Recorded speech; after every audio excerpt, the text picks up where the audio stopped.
The sound of his mother's pained cries echoed through the marble hallway as Kwame Asante stepped into his Lagos mansion, 3 days earlier than expected from his business trip to Dubai. The 62-year-old tech billionaire froze at his front door, his hand still gripping the golden handle as he witnessed something that would shatter his world forever. There, in the pristine white living room he'd designed specifically for his wheelchair-bound mother's comfort, stood his wife of 15 years, Adaeze, her manicured hand raised high above the frail woman who had raised him single-handedly through poverty in Accra. "You worthless old woman!" Adaze's voice cut through the air like a blade. "Stop pretending to be weak when you're just trying to get attention." Mama Yah, 78 years old and confined to her wheelchair since her stroke 2 years ago, whimpered as Adaze's palm connected with her weathered cheek. The elderly woman's reading glasses flew across the room, clattering against the Italian marble floor. "What would you do if you walked in on this? Hit like if you've been betrayed, and comment below where you're watching from."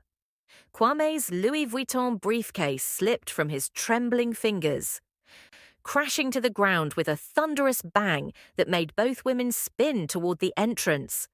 Adaze's face drained of all color, her beautiful features, the same ones that had captivated him at a charity gala in Johannesburg 15 years ago, now twisted with shock and fear. "Kwame," she stammered, her hand still frozen mid-air. You're supposed to be in Dubai until Friday." His dark eyes, usually warm and gentle, now burned with a fury that made the temperature in the room seem to drop by several degrees. Kwame had built his empire from nothing, transforming a small software company into the largest fintech corporation in West Africa. But nothing, absolutely nothing, had prepared him for this moment of domestic betrayal. "Get away from my mother." His voice was deadly quiet, each word carefully measured. "Now." Adaeze quickly lowered her hand and stepped back from the wheelchair, her expensive Ankara dress, the one Kwame had bought her from a boutique in Victoria Island just last month, now seeming like a costume hiding her true nature. "Baby, it's not what it looks like," she began, her voice taking on the sweet, manipulative tone he was starting to recognize for what it truly was. "Your mother was being difficult, refusing to take her medications, and I was just what?" Kwame moved toward them, his 6-foot frame towering over his wife as he knelt beside his mother's wheelchair.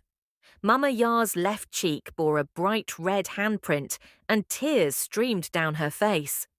"Just abusing a disabled elderly woman who can't defend herself." He gently took his mother's trembling hands in his own, noting the bruises on her wrists that definitely hadn't been there when he left for Dubai. His heart shattered as he realized this wasn't the first time. "How long?" The question came out as barely more than a whisper, but it carried the weight of thunder. "How long has this been going on?" Adaze's silence was answer enough.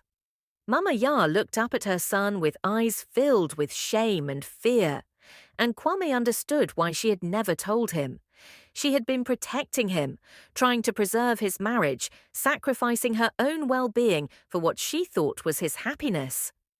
"Pack your bags." Kwame stood slowly, his voice growing stronger with each word. "You have 1 hour to leave my house." "Kwame, please let me explain."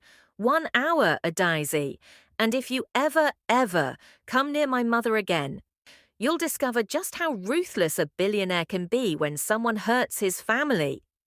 But as Adaeze rushed toward the grand staircase, her heels clicking frantically against the marble, she turned back with a smile that chilled Kwame to the bone. "You think it's that simple?" she laughed, a sound devoid of warmth. "You have no idea what you're about to lose, Kwame Asante, no idea at all." The front door slammed behind her 30 minutes later, but her final words echoed in the mansion long after her presence had vanished. Kwame held his mother close, both of them unaware that this was only the beginning of a betrayal so deep and calculated that it would threaten everything he held dear. As he tucked Mama Ya into bed that night, promising her that she would never be hurt again, his phone buzzed with a message from an unknown number. The attached photos made his blood run cold, and he realized that his wife's revenge had already begun. Don't forget to like, subscribe, and turn on notifications for more gripping stories like this. What do you think happens next? Comment below. 3 months earlier, before that fateful day when everything changed, Kwame had been living in what he believed was marital bliss. His software company, Asante Technologies, had just secured a major deal with 3 African banks, making him one of the youngest self-made billionaires on the continent. The boy who had once sold water sachets on the streets of Accra to support his single mother was now featured on the cover of Forbes Africa. But success had a way of revealing people's true colours, and Adaeze's had been shifting like Lagos traffic during rush hour. It started with small complaints about Mama Ya's presence in their home. "Why can't she live in a nice care facility?" Adaeze would ask during their quiet dinners on the terrace overlooking the Lagos Lagoon. "We have the money, and she'd be better cared for by professionals." Kwame always deflected these conversations with gentle humour, not recognizing them as the calculated groundwork for something much darker. His mother had sacrificed everything to put him through university at the University of Ghana, working 3 jobs and never once complaining. The idea of abandoning her now was unthinkable. What he didn't know was that Adaeze had been living a double life for months. The first affair had been with Marcus Okafor, a prominent Lagos socialite and art dealer who moved in their elite circles. They would meet at his gallery in Ikoyi while Kwame was away, and Adaeze convinced herself it wasn't really cheating, it was just enjoying the attention she felt she deserved. The second affair was more troubling. David Mensah, Kwame's own business partner and closest friend since their university days, had been visiting the house more frequently when Kwame travelled. What began as innocent check-ins on Mama Ya's welfare had evolved into something that would have destroyed Kwame if he had known. David had always harboured secret jealousy about Kwame's natural charisma and business success, despite being an equal partner in Asante Technologies. He felt overshadowed, constantly living in the shadow of his more successful friend. Seducing Adaeze felt like claiming a piece of what Kwame had built. During those 3 months, while Kwame was busy expanding their business into East Africa, Adaeze was conducting a campaign of emotional manipulation against Mama Ya. She would hide the elderly woman's medications, then scold her for forgetting to take them. She would move important items, reading glasses, the television remote, family photos, just out of reach, then express frustration when Mama Ya asked for help. The psychological torture was methodical and cruel. Adaeze would wait until Mama Ya was alone, then whisper threats about sending her away to a place where people like you belong. She would occasionally leave the wheelchair locked in positions that caused discomfort, claiming it was accidentally engaged. Mama Ya, still sharp despite her physical limitations, recognized the abuse for what it was. But she also understood that revealing it would destroy her son's marriage and potentially his friendship with David. So she endured it, believing she was protecting the family she loved. The breaking point came the week before Kwame's Dubai trip. Adaeze had been particularly cruel, deliberately spilling hot tea on Mama Ya's lap during breakfast and then blaming the elderly woman's shaky hands for the accident. The burn wasn't severe, but it was the final straw in a pattern of escalating abuse. That same evening, David had come to the house for what Adaeze thought would be another romantic encounter. Instead, he delivered news that would change everything. Kwame had mentioned cutting his trip short to spend more time with his mother, whom he missed terribly. "He's been asking more questions about how she's doing," David had whispered urgently as they lay in the bed Kwame shared with his wife. "I think he's becoming suspicious about something." Panic had set in. If Kwame discovered the affair, both Adaze's marriage and David's friendship would be over. They needed a distraction, something that would put Kwame on the defensive instead of investigating their betrayal. That's when Adaeze conceived her plan. She would escalate her treatment of Mama Yah to physical violence, then claim the elderly woman had become violent and unmanageable. She would position herself as the long-suffering daughter-in-law who had been pushed too far by an ungrateful, manipulative old woman. But she hadn't counted on Kwame returning home early that day, or on the security cameras he'd installed throughout the house after a robbery in their neighborhood 6 months earlier. As Kwame sat in his home office that night, reviewing hours of footage from the hidden cameras, he discovered the full extent of his wife's cruelty, and something even worse, clear evidence of her infidelity with his best friend. The betrayal ran deeper than he could have imagined, but Kwame Asante hadn't become a billionaire by backing down from a fight. As he watched the videos of his wife's systematic abuse of his mother, a cold fury settled in his chest.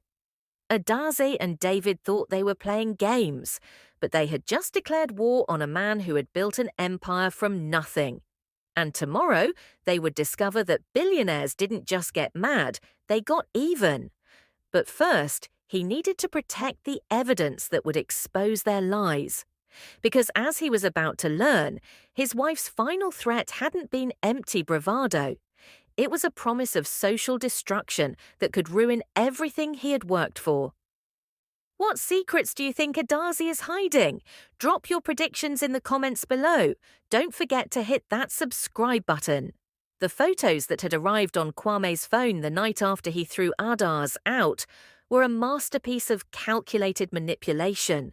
Shot in what appeared to be a hotel room, they showed her with tears streaming down her face, displaying bruises on her arms that definitely hadn't been there when she left the house. Along with the photos came a voice message. "I'm scared, Kwame. I know you have money and influence, but I won't let you silence me about what really happens in that house. These bruises are just the beginning of what people will see if you try to make me disappear." The bruises were clearly fake, makeup artfully applied to create the illusion of abuse, but they looked convincing enough to fool anyone who didn't know the truth. Kwame stared at the images, marveling at the level of premeditation they represented. His phone buzzed again. This time it was a message from David. "She's lost her mind, bro. We need to talk before she destroys us all." Kwame stared at the message for a long moment before deleting it without response. David's attempt to distance himself from Adaeze now that their plan was falling apart was pathetic, but it also revealed something important. They hadn't expected him to discover their affair so quickly. The next morning brought a visit from Adaze's sister, Chioma, and their mother, Mama Ngozi. The two women arrived at Kwame's mansion in a black Mercedes, wearing matching traditional Igbo attire and expressions of righteous indignation. "Kwame," Mama Ngozi began before he could even invite them inside. "What you've done to my daughter is unforgivable.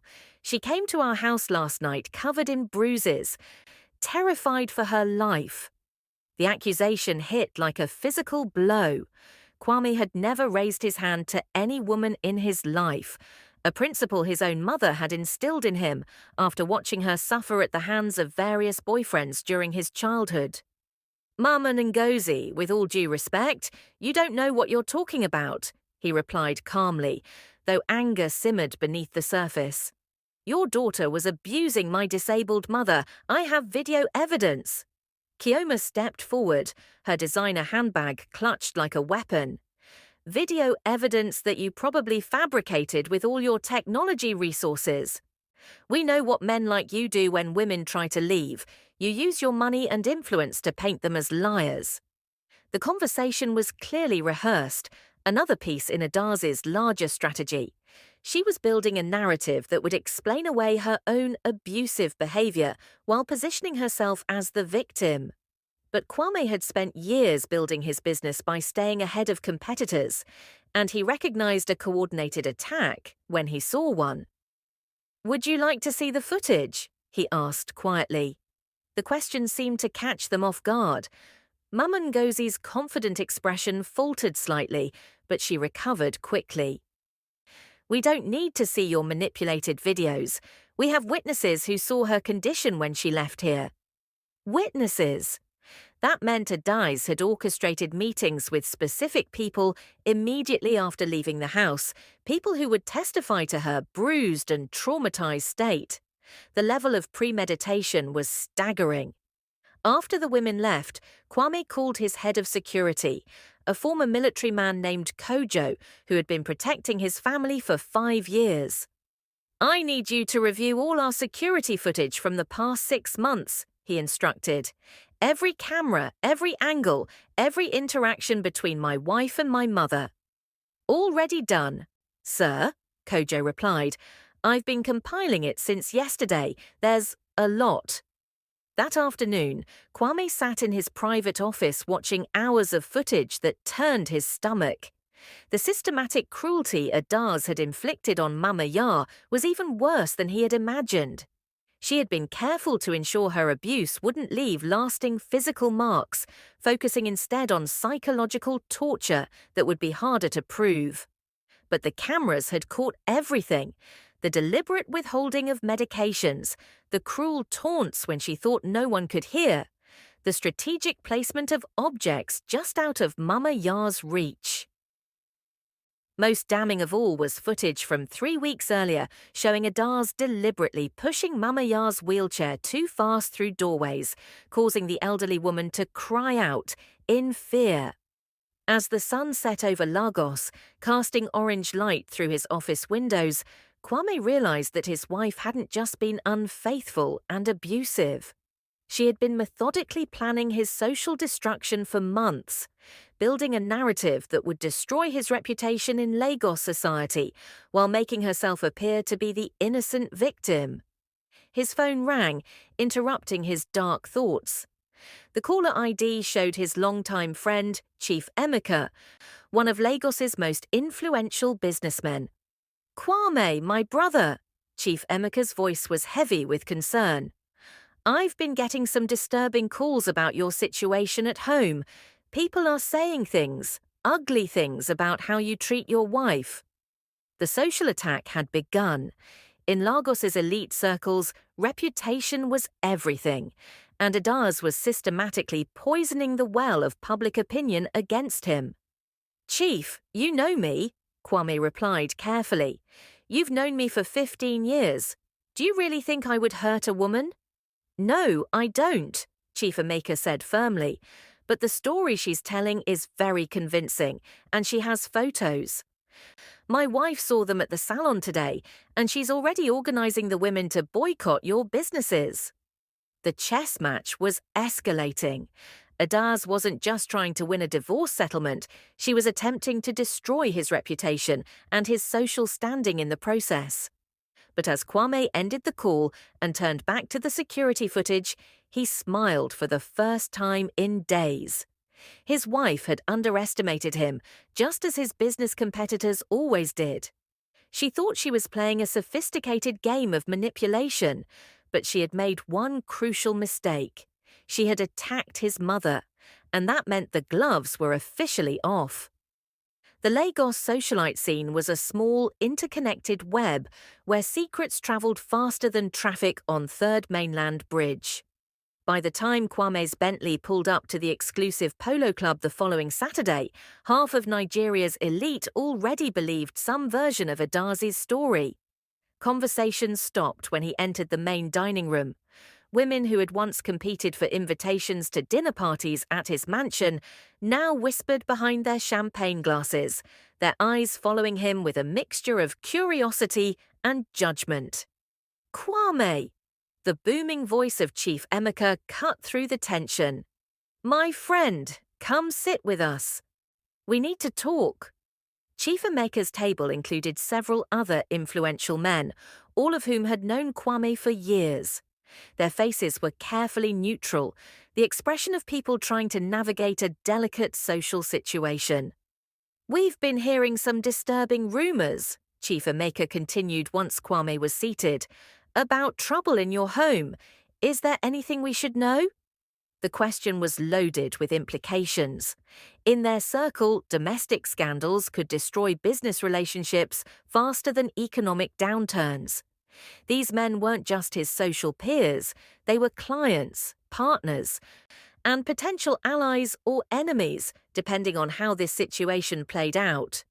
My wife has been making false accusations to cover up her own behavior, Kwame replied carefully. I have evidence that will clear everything up in due time. Evidence, murmured Dr. Adebayo, a prominent surgeon whose wife played tennis with Adaeze. That's good, because she's been quite convincing with the women's circle. My wife came home yesterday absolutely convinced that you've been difficult. The euphemism didn't hide the reality. Adaze's narrative was spreading through the wives' network, which in Lagos society meant it would soon become accepted truth regardless of actual facts. Across the room, Kwame spotted David sitting with a group of younger businessmen. Their eyes met briefly, and Kwame saw fear in his former friend's expression before David quickly looked away. Good. David was beginning to understand that his betrayal would have consequences. But the real shock came when Kwame excused himself to take a phone call and overheard a conversation between two women at the bar. I heard she's pregnant, one whispered. 3 months along, and she's terrified he'll hurt the baby if he finds out. Pregnant? The second woman gasped. Oh my God, that makes everything so much worse. A pregnant woman fleeing domestic violence. This is going to destroy him completely. Kwame felt the world tilt beneath his feet. Pregnant? He and Adaeze hadn't been intimate in over 4 months, not since her behavior toward his mother had begun creating tension between them. If she was indeed pregnant, the father could only be David or Marcus, or possibly someone else entirely. But the brilliance of the claim was obvious. A pregnant victim of domestic violence would generate immense public sympathy, especially among the society women who controlled much of Lagos's social and charitable landscape. His phone buzzed with a text from an unknown number. Meet me at the Radisson Blu tonight at 9 p.m, room 1247. Come alone, or the pregnancy news goes public tomorrow. The message was clearly from Adaeze, but the fact that she was initiating contact meant something had changed. Perhaps David had told her about Kwame's security footage, or maybe she had realized that her current strategy had limitations. Either way, she was offering him a chance to negotiate, which meant she wasn't as confident in her position as she appeared. That evening, Kwame arrived at the hotel precisely on time, his own security team positioned discreetly throughout the building. He knocked on the door of room 1247 and was surprised when it was opened not by Adaeze, but by a woman he didn't recognize. Mr. Asante. The woman was elegant, probably in her 40s, with the polished appearance of a counselor. My name is Dr. Sarah Okonkwo. I'm Adaeze's therapist, and she asked me to facilitate this conversation. The presence of a therapist was another calculated move, designed to lend credibility to whatever performance was about to unfold.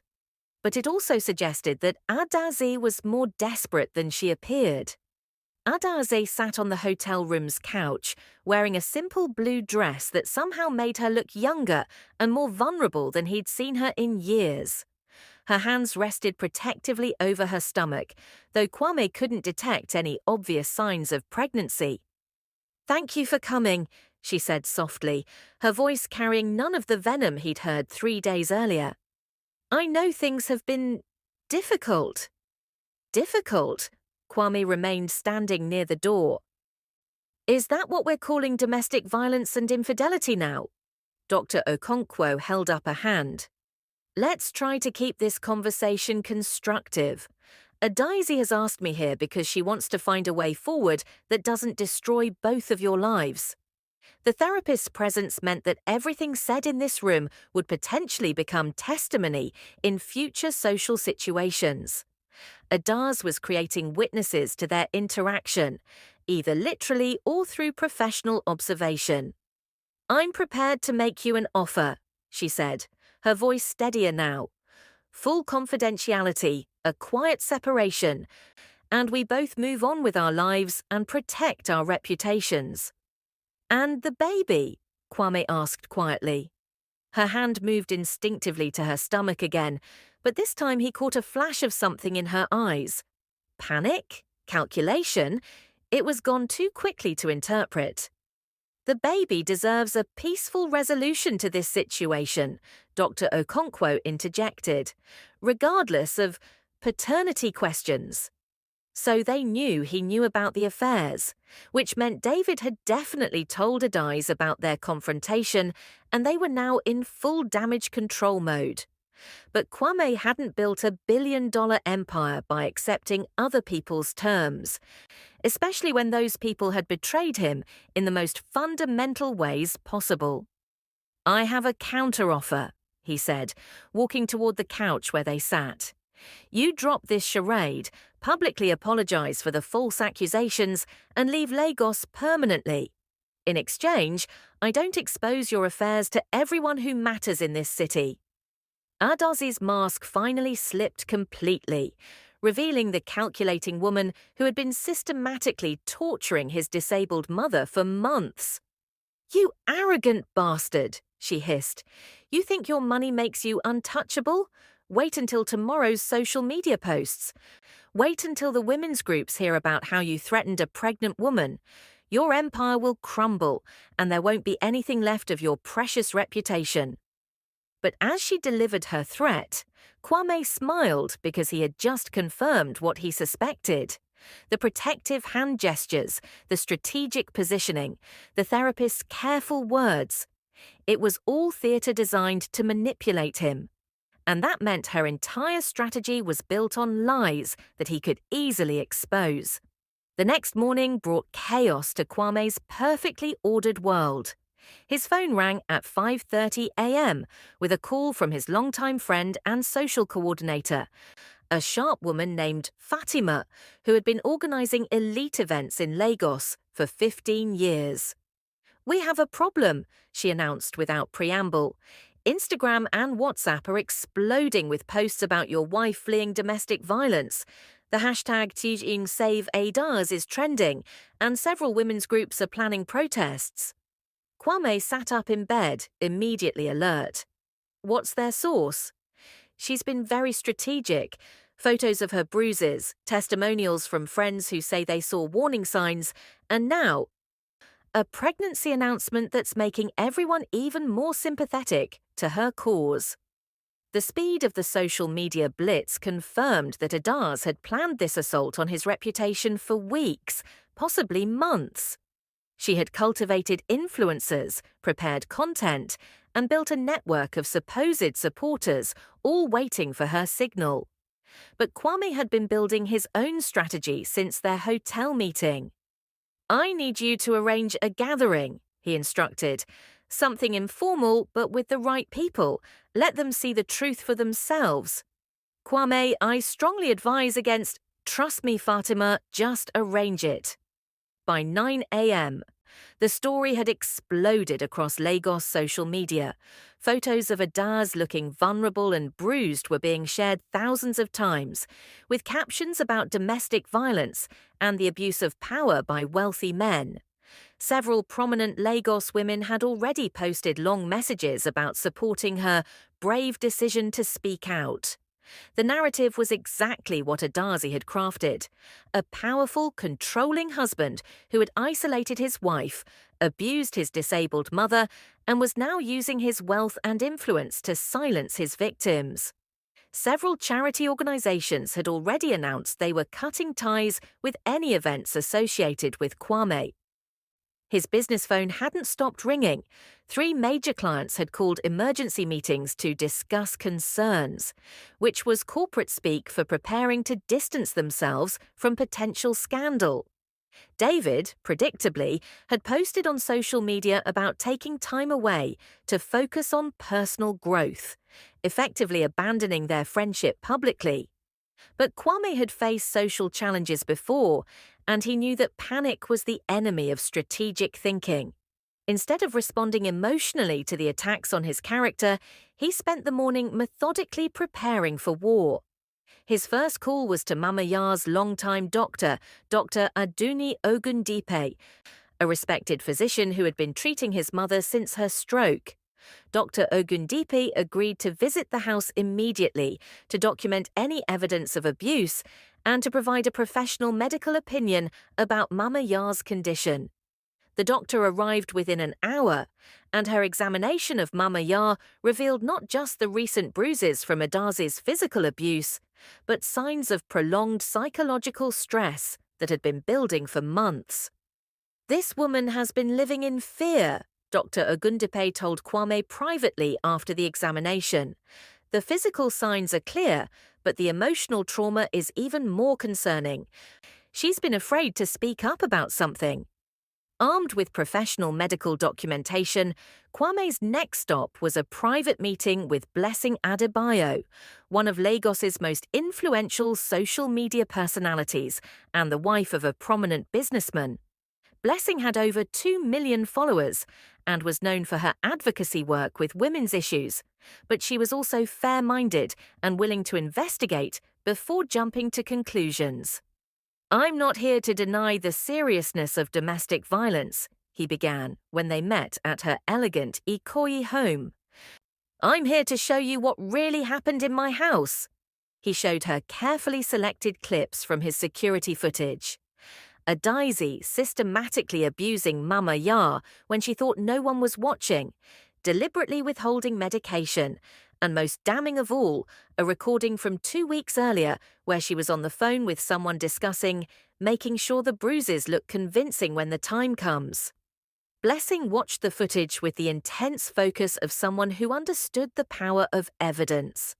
As a social media influencer, she knew the difference between authentic drama and manufactured content.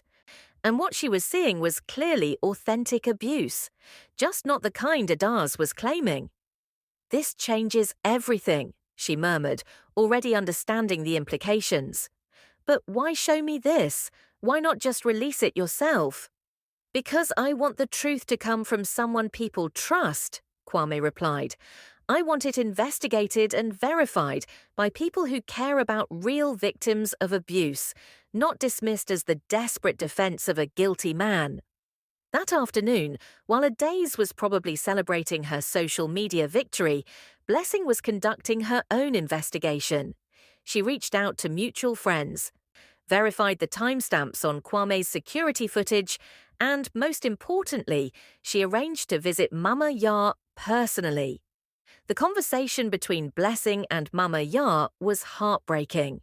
The elderly woman, finally feeling safe to speak, described months of psychological torture that had left her afraid to eat, sleep, or even call for help when she needed it.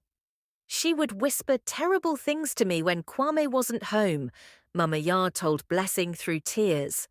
"She said she would send me away to die alone if I ever told him what she was doing. I was so scared. I stopped talking about anything that might make her angry."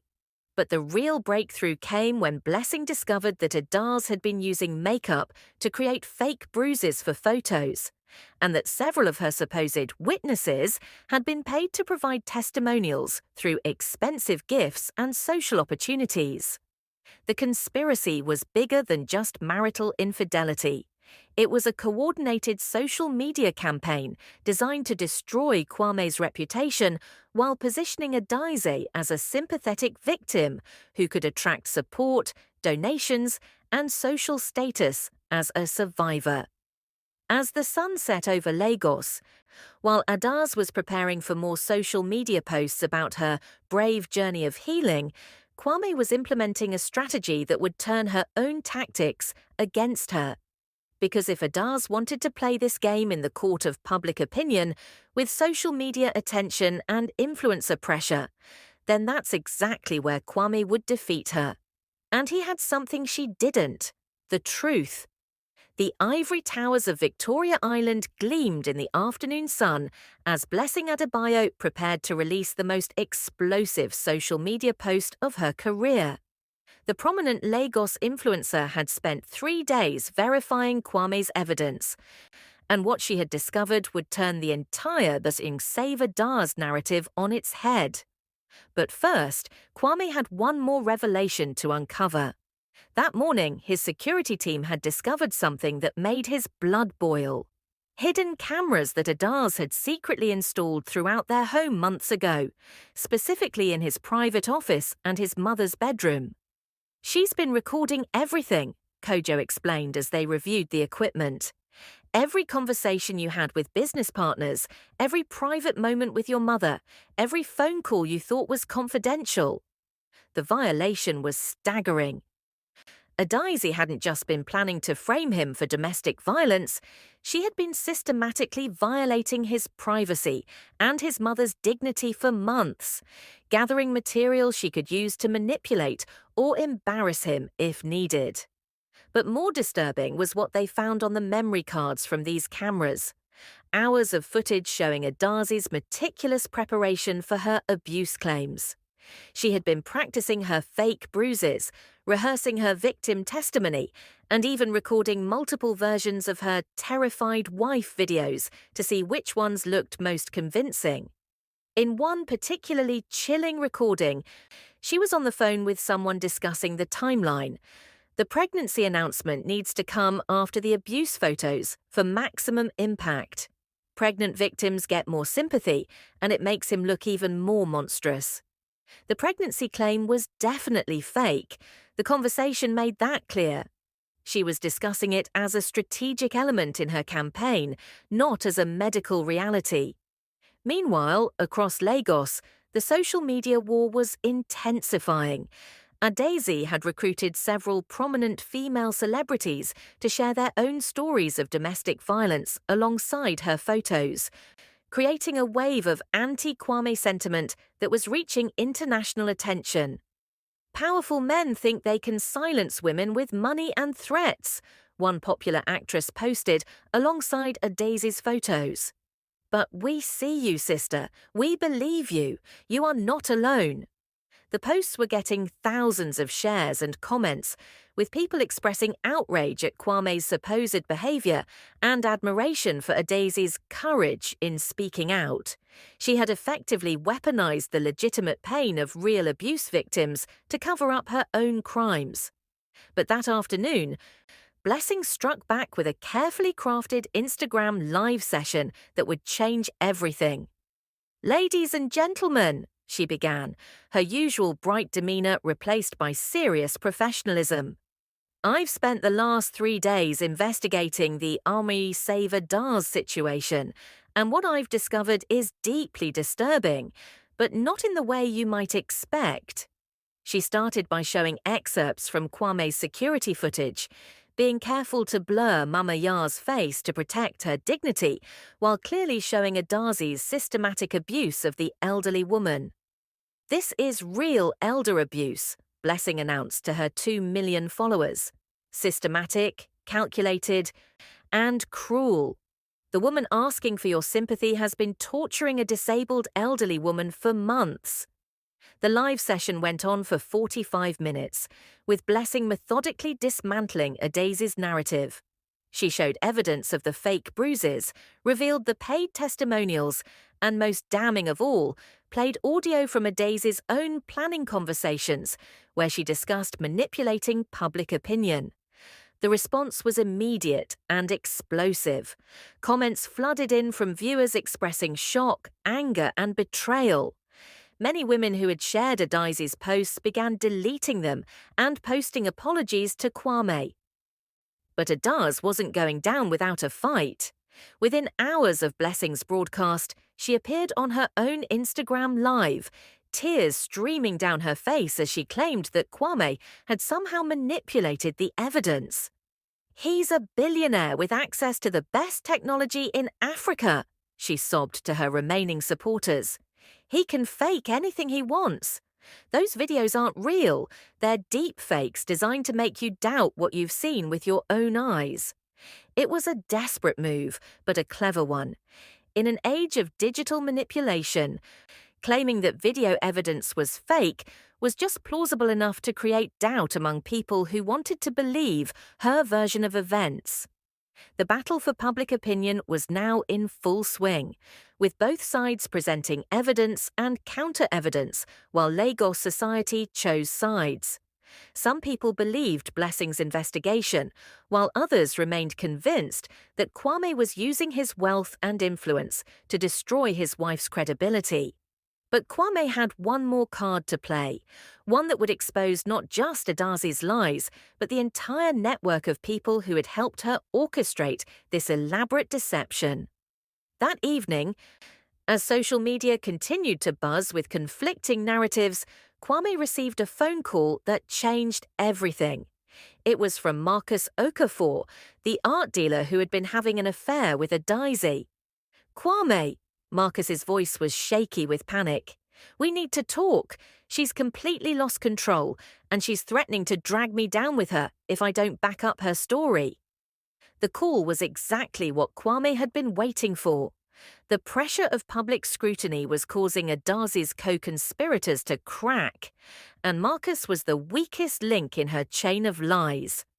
They agreed to meet at Marcus's gallery in Ikoyi, where the art dealer revealed the full scope of Adaze's manipulation campaign.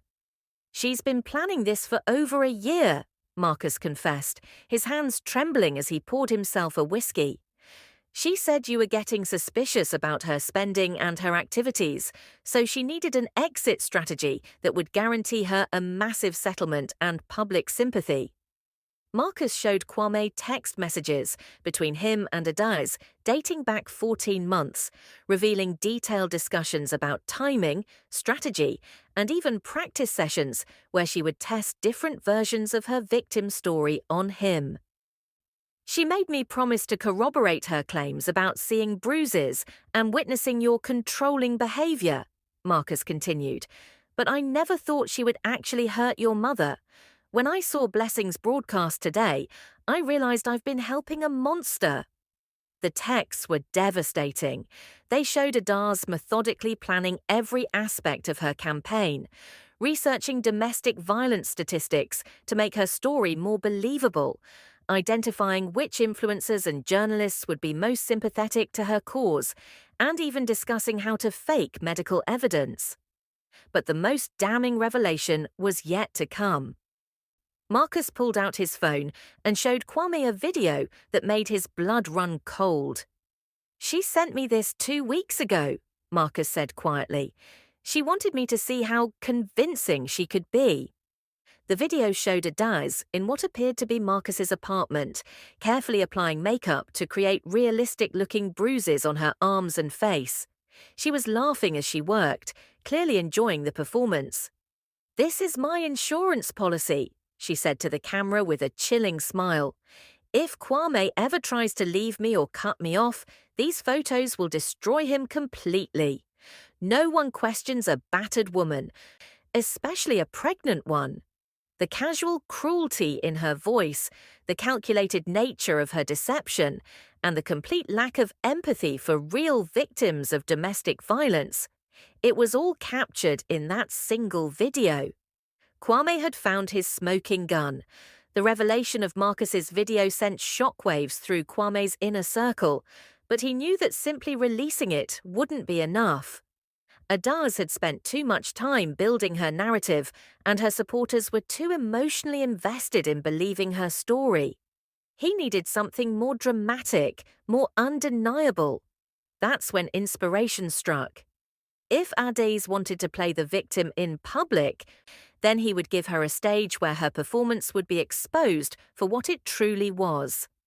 The next morning, Kwame announced through his social media accounts that he would be hosting a live healing and reconciliation session at his mansion, open to the media and any members of the public who wanted to witness the truth firsthand. "I believe in transparency," he posted on Instagram. "If my wife truly believes I am an abuser, then let her come to our home in front of witnesses and show everyone the evidence of her claims. Let her explain to my mother's face why she deserves to be called a victim.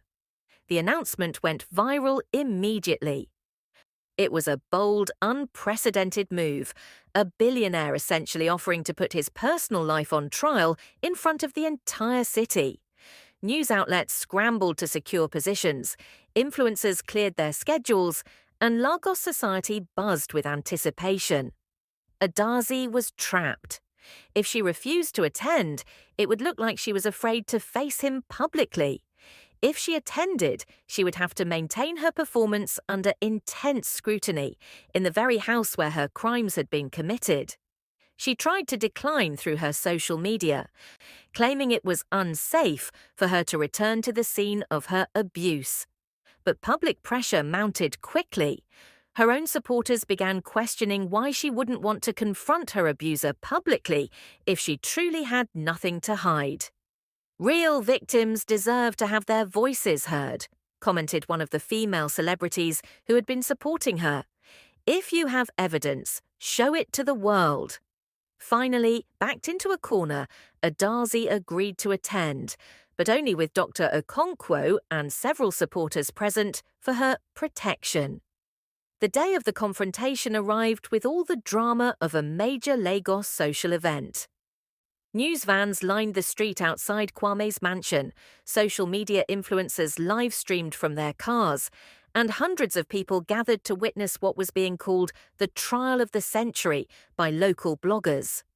Inside the mansion, Kwame had arranged the main living room like a tribunal.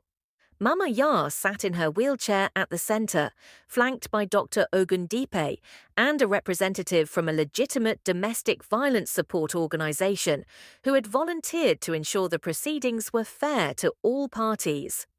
When Adaeze arrived, she was dressed in simple white clothing that made her look angelic and vulnerable. She was accompanied by Dr. Okonkwo Chioma and two other women who positioned themselves as her protection squad. The media cameras rolled as the two sides faced each other in the room where everything had started. "Adaeze," Kwame began calmly, "you've told the world that I am an abusive husband and that my mother is a burden you were forced to endure.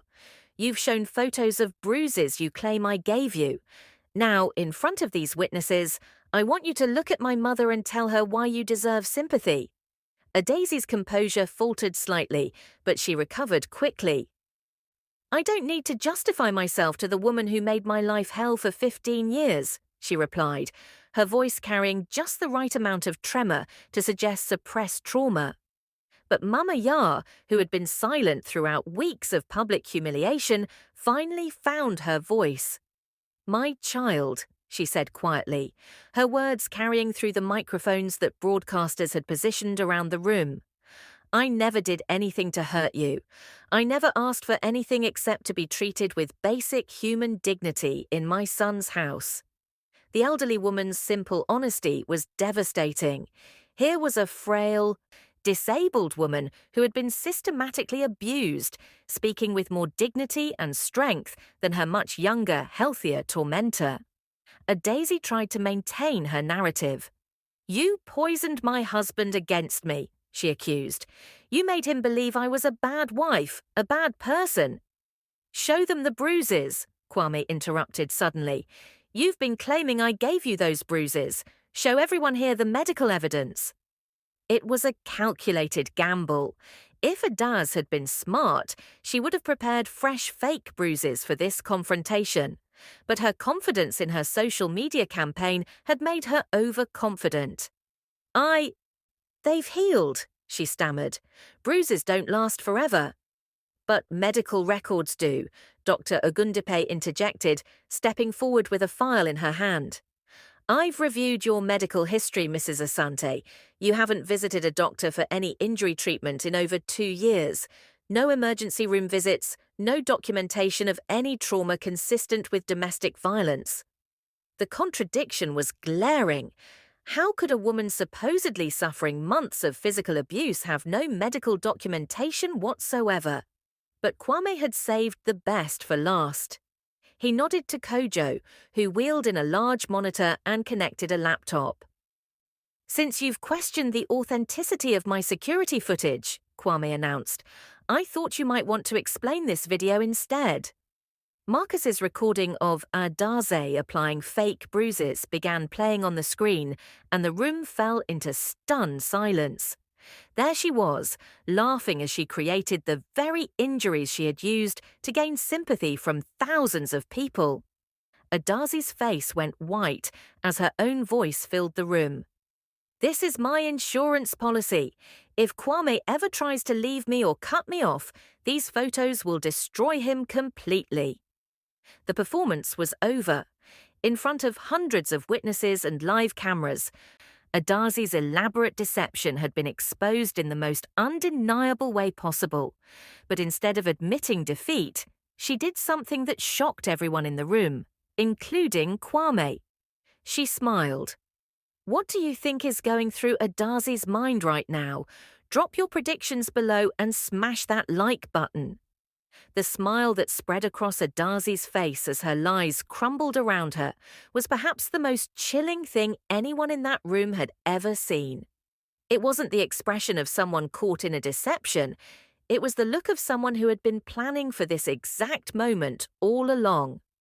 You think you've won, she said softly, her voice carrying a confidence that made everyone lean forward to hear. You think exposing my lies will somehow erase the truth about who you really are.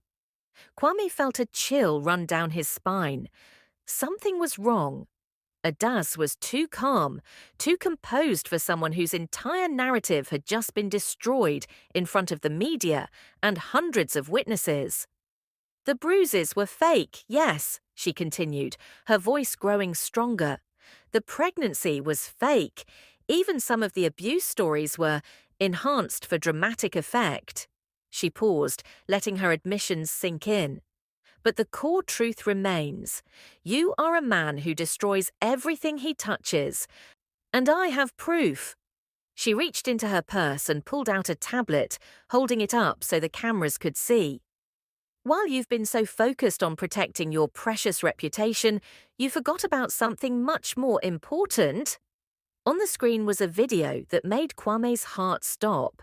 It showed him in his private office 3 months ago, having what he thought was a confidential phone conversation with a government minister about securing permits for his company's expansion into Ghana. In the conversation, Kwame could be heard making comments that, taken out of context, could be interpreted as dismissive of local communities and their concerns about his company's expansion plans. He had been speaking in frustration about bureaucratic delays, but edited cleverly. It sounded like the arrogant dismissal of a wealthy man who cared nothing about the people his business might affect. This is just one of many recordings I have, Adaeze announced to the stunned room. 15 years of marriage to a man who thinks his money makes him above everyone else. Conversations where he laughs about the small people who get in his way. Private moments where his true character is revealed. The genius of her backup plan was becoming clear. Even if her domestic violence claims were exposed as fake, she had an entire archive of potentially damaging material that could destroy his business reputation and relationships across Africa. You want to paint me as a liar and manipulator? She continued, her performance now reaching new heights. Fine, but when these recordings are released, people will understand why I felt I had no choice but to lie. When you're married to a man who views human beings as obstacles to his profit, sometimes you have to fight dirty just to survive. The room buzzed with tension as people absorbed this new revelation. Even those who had been convinced of Kwame's innocence now looked uncertain. Had they been watching the exposure of a lying wife or the defensive tactics of a man with darker secrets? But Kwame had learned something important during his years building a business empire. Never let your enemies see you panic, even when they've hit you with something unexpected. Show them, he said calmly, walking toward Adaeze.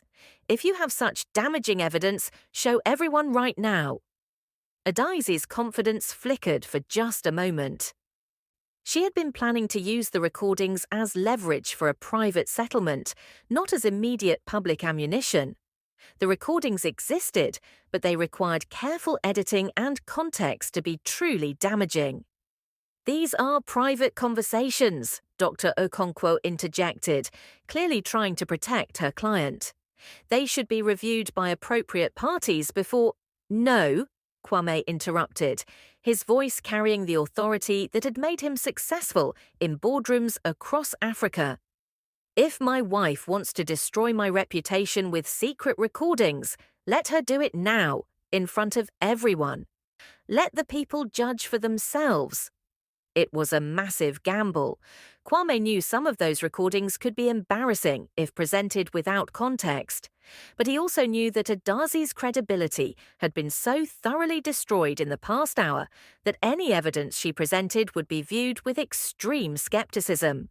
More importantly, he had one more card to play, something he had discovered just that morning that would end this war once and for all. "But before you play your recordings," he said, pulling out his own phone, "perhaps you'd like to explain this conversation to everyone." The audio that filled the room was a phone call between Adaeze and David from just 2 days ago, a conversation Kwame's security team had intercepted through the hidden cameras she had forgotten to remove from the house. In it, she could be heard discussing her backup plan. "If the abuse story doesn't work, we go nuclear with the business recordings. And if that doesn't work," her voice dropped to a whisper, "we make sure there's an accident. Rich men fall downstairs all the time, especially when they're drunk and alone."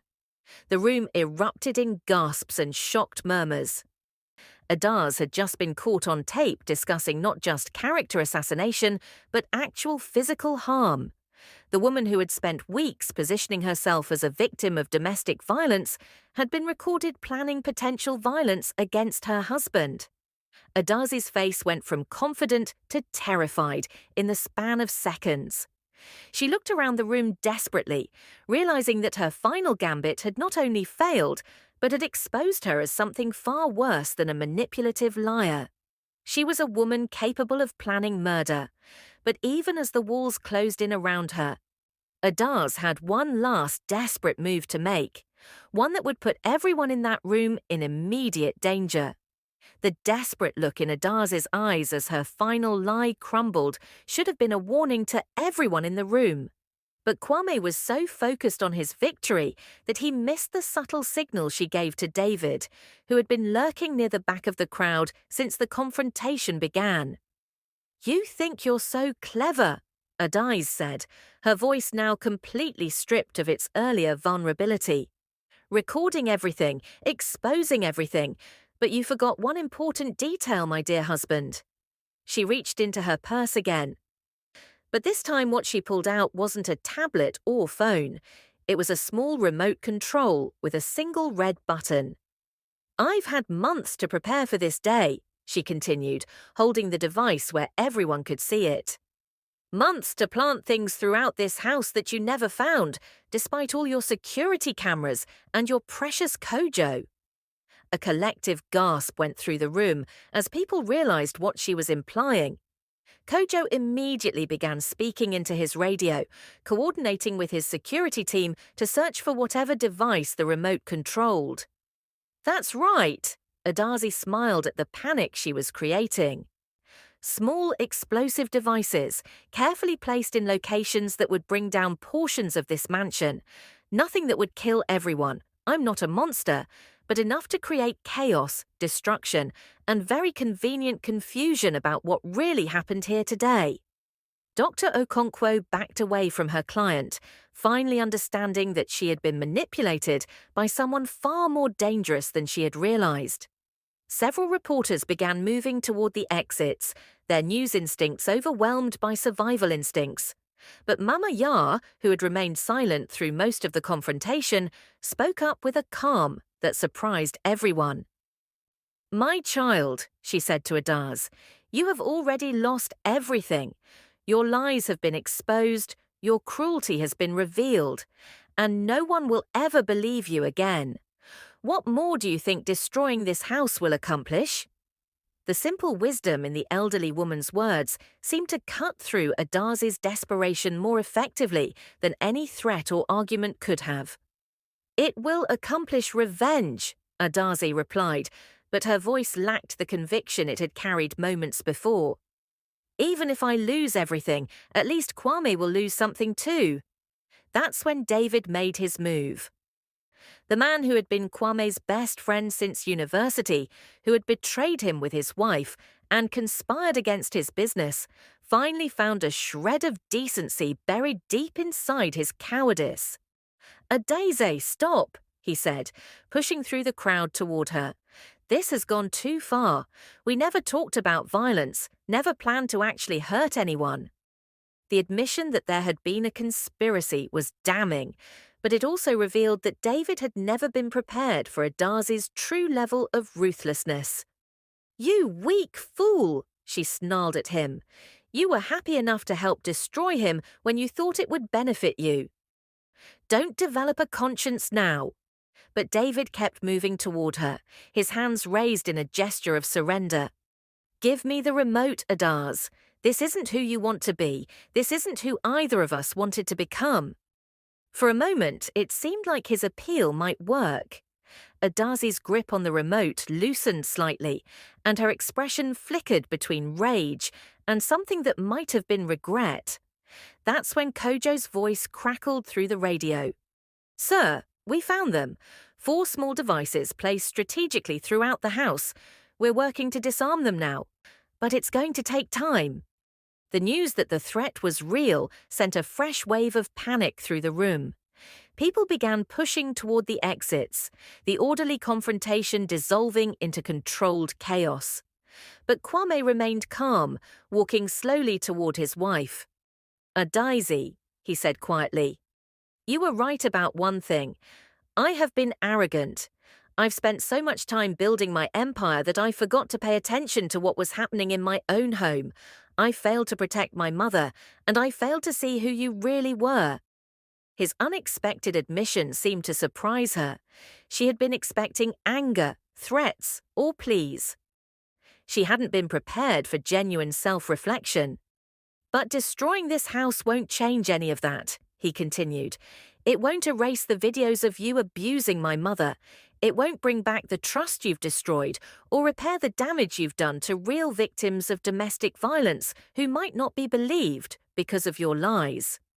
Tears began streaming down Adaze's face, not the calculated tears of her earlier performances, but what seemed like genuine emotion for the first time in months. "I never meant for it to go this far," she whispered. "I was just so angry, so tired of feeling invisible in your life. Your mother got more attention than I did. Your business got more love than I did. I felt like I was disappearing." The admission was perhaps the most honest thing she had said in years, and it revealed the tragic core of the entire situation.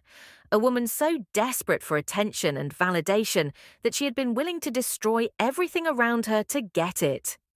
"Give me the remote, Adaeze," Kwame said gently, extending his hand. "Let's end this before anyone gets hurt." For a long moment, she stared at the device in her hand, weighing her options. Then, slowly, she placed it in his palm. But even as the immediate physical danger passed, Kwame realized that the deeper damage was far from over. The recordings she had threatened to release were still out there, and her final desperate act had been broadcast live to thousands of people.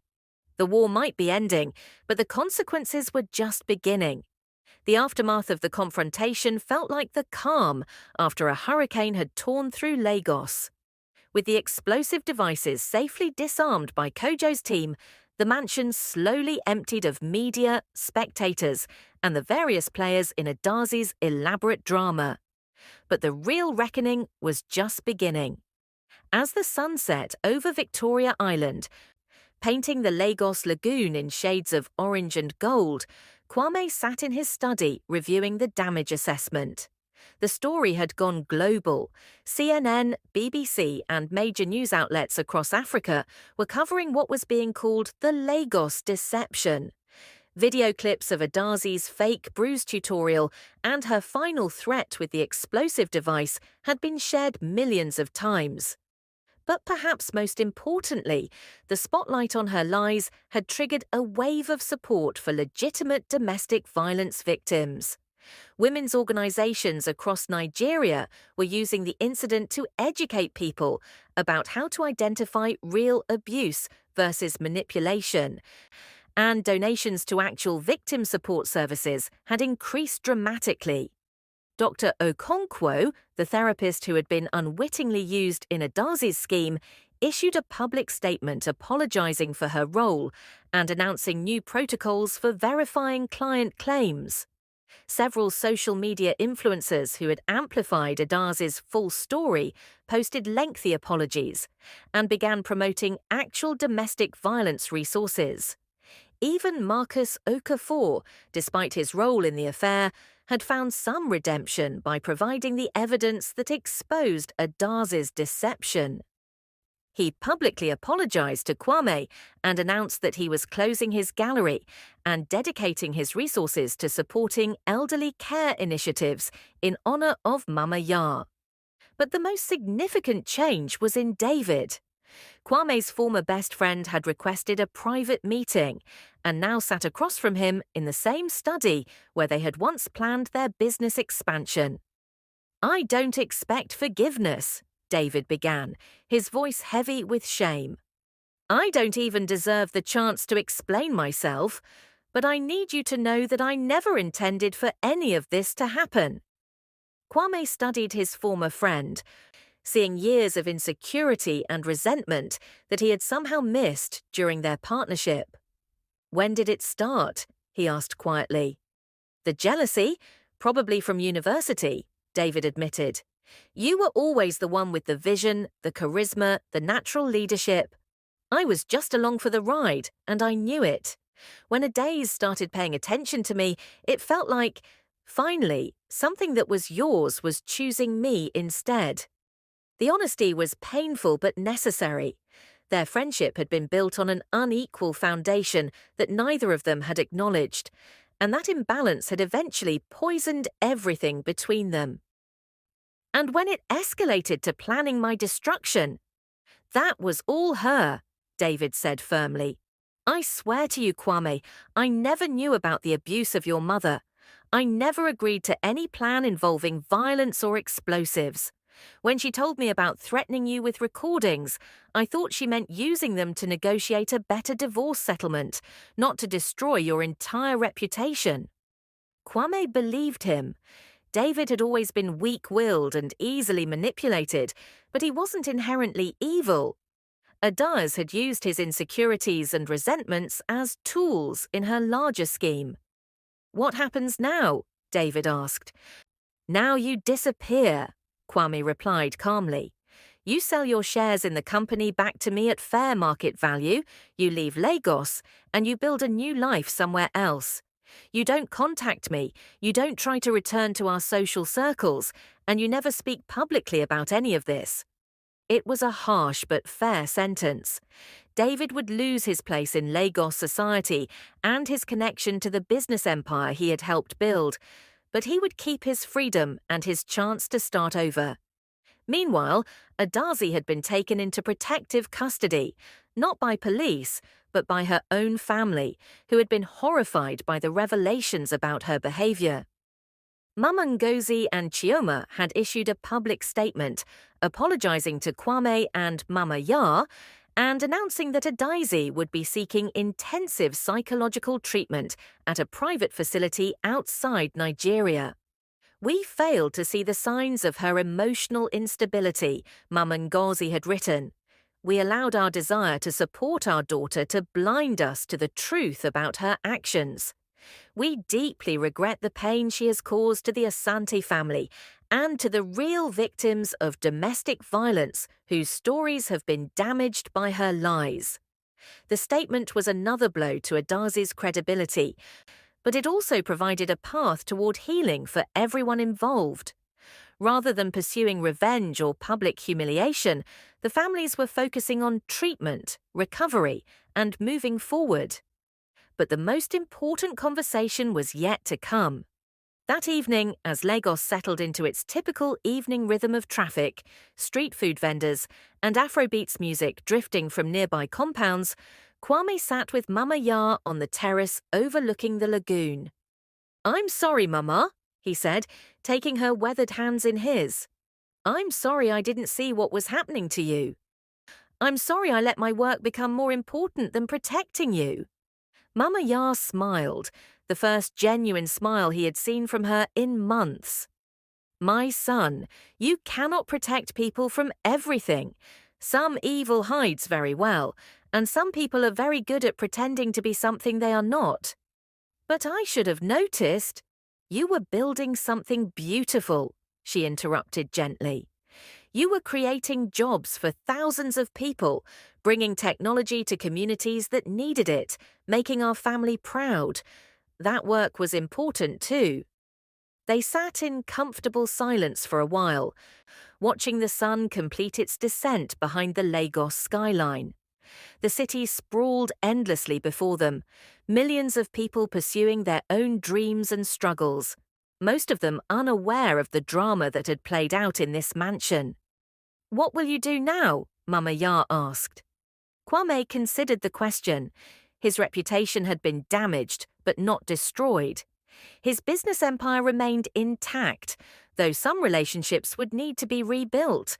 Most importantly, he had learned valuable lessons about the cost of success and the importance of protecting the people who mattered most. "Now I focus on what's really important," he said. "Family. Truth. Building something that lasts not just in business, but in the relationships that give life meaning."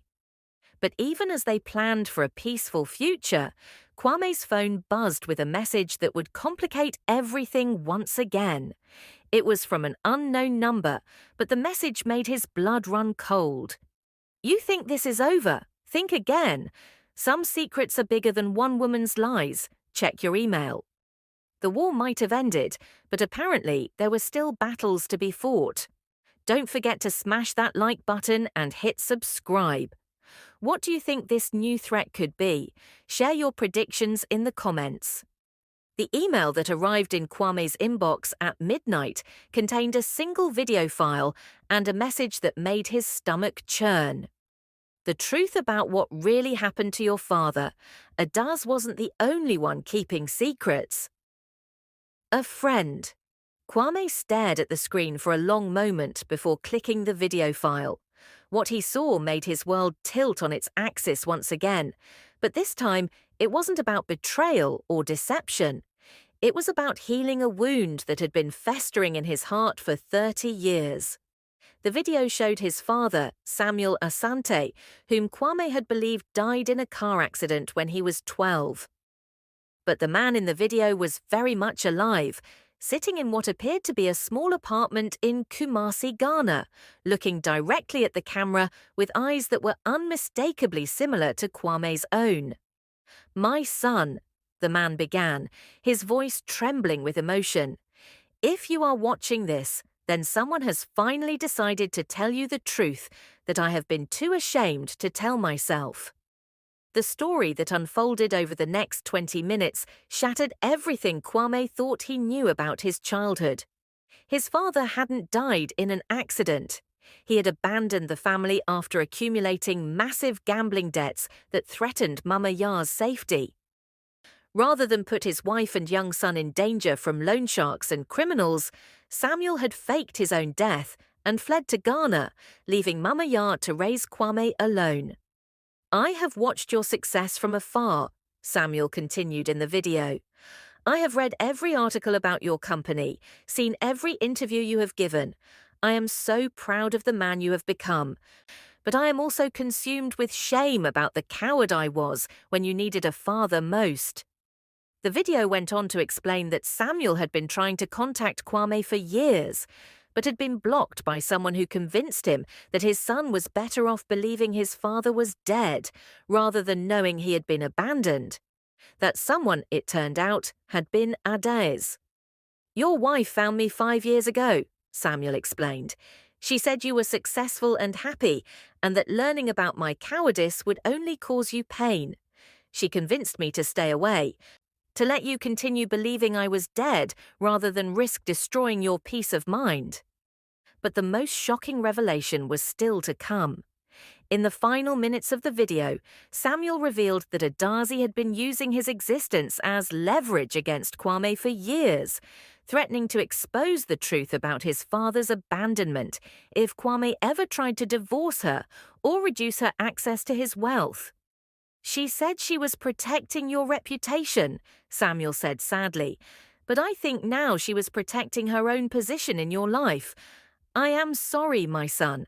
I am sorry for leaving, sorry for staying away, and sorry for allowing myself to be used as a weapon against you. The video ended with Samuel providing his address and phone number, along with a plea for forgiveness and a request to meet his son after 3 decades of separation. Kwame sat in his dark office for hours, processing the revelation.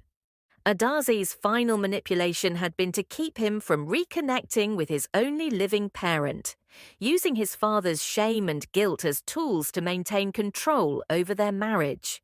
But even more than the anger he felt at Adaze's cruelty, Kwame was overwhelmed by the possibility of having his father back in his life.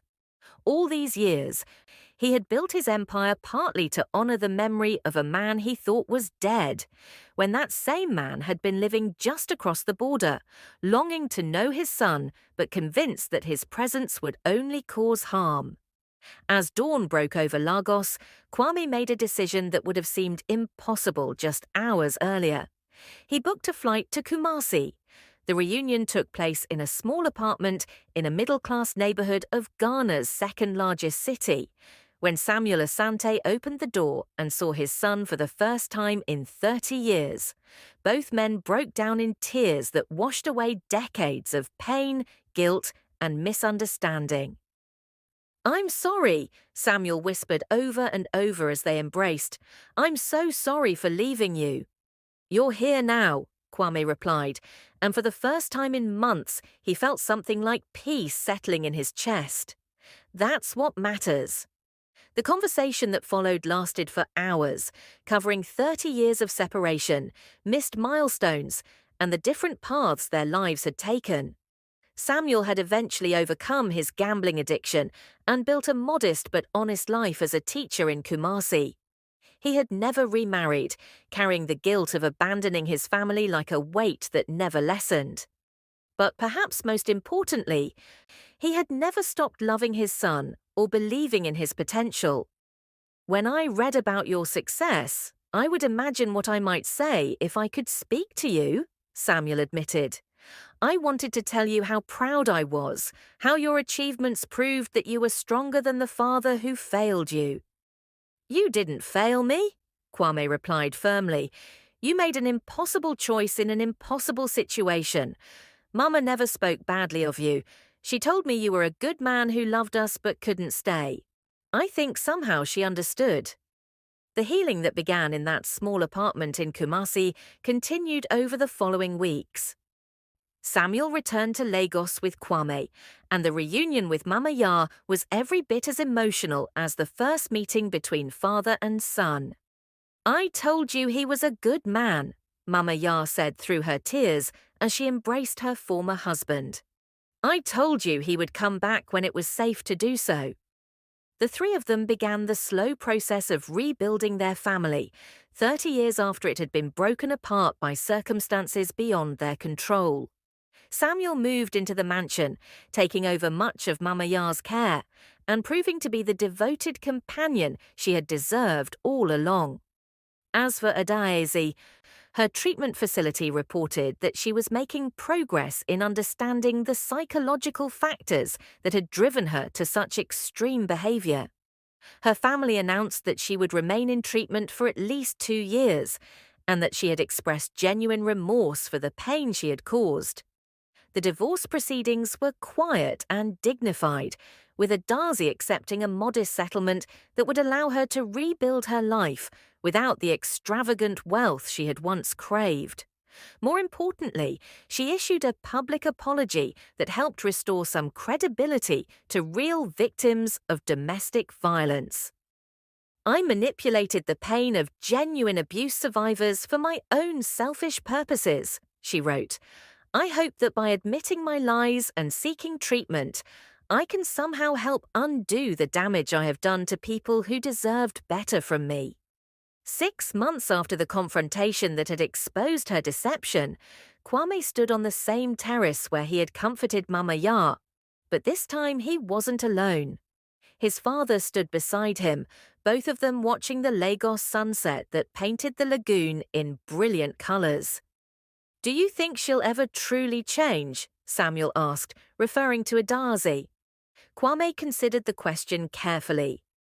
"I think people can change if they want to badly enough," he replied, "but some damage can't be undone, and some trust can never be rebuilt. The best we can hope for is that she finds peace with herself and stops hurting other people." "And us?" Samuel asked. "What do we hope for?" Kwame smiled, putting his arm around his father's shoulders. "We hope for more sunsets like this one, more time to make up for what we lost, more opportunities to show the people we love that they matter more than money, more than success, more than anything else in this world." Behind them, through the open doors of the mansion, they could hear Mama Ya laughing at something on television, a sound that had become common again now that she felt safe and loved in her own home. The betrayal that had nearly destroyed everything had ultimately led to a healing that none of them could have imagined. Kwame had lost a wife, but he had gained back his father and found a deeper appreciation for the mother who had sacrificed everything for him. His business empire continued to thrive, but now it was built on a foundation of genuine relationships and authentic values, rather than just ambition and success. The employees at Asante Technologies noticed the change in their CEO. He was more present, more engaged with their personal lives, and more committed to building a company culture that valued people over profits. The story of the Lagos deception became a cautionary tale that was studied in business schools and psychology courses across Africa. It demonstrated how toxic relationships could poison even the most successful lives, and how the pursuit of wealth and status without meaningful connections could leave people vulnerable to manipulation and betrayal. But perhaps most importantly, it showed that even the deepest wounds could heal when people chose truth over deception, love over revenge, and forgiveness over hatred. As the months passed and their family grew stronger, Kwame often reflected on the lessons he had learned. Success meant nothing without people to share it with. Wealth was meaningless if it couldn't protect the people you loved. And sometimes, the most devastating betrayals could become the catalysts for the most profound transformations. One evening, as the 3 generations of the Asante family shared dinner on the terrace, Mama Ya raised her glass of palm wine and offered a toast that would become their family motto: 2 second chances to healing old wounds and to the wisdom that comes from surviving storms together. They clinked glasses as the Lagos skyline twinkled with a million lights, each one representing someone's dreams, struggles, and hopes for tomorrow. The Asante family had weathered their storm and emerged stronger than ever, proving that love, truth, and forgiveness were more powerful than any scheme born of greed and deception. In the distance, a ship's horn sounded across the lagoon, carrying the promise of new journeys and fresh beginnings. For the first time in years, Kwame looked toward the future with genuine excitement rather than driven ambition. He had everything he had ever really wanted: a family united by love rather than obligation, a business built on integrity rather than just profit, and the peace that comes from knowing that the people who mattered most were safe, healthy, and happy. The billionaire who had once measured his worth in monetary terms had discovered that the greatest treasures in life couldn't be bought, sold, or stolen. They could only be earned through patience, protected through vigilance, and shared through love. And as the last light faded from the Lagos sky, the Asante family settled into the comfortable rhythm of people who had found their way home to each other, regardless of the storms they had weathered to get there. What an incredible journey! This story shows us that sometimes our greatest betrayals can lead to our most beautiful redemptions. Did you see that twist with Kwame's father coming? Drop your thoughts in the comments below. If this story touched your heart, smash that like button, hit subscribe, and ring that notification bell so you never miss our emotional storytelling. Share this with someone who needs to hear about the power of forgiveness and family healing. What story should we tell next? Comment your suggestions below. I love hearing from you all. Until next time, remember that love always wins in the end.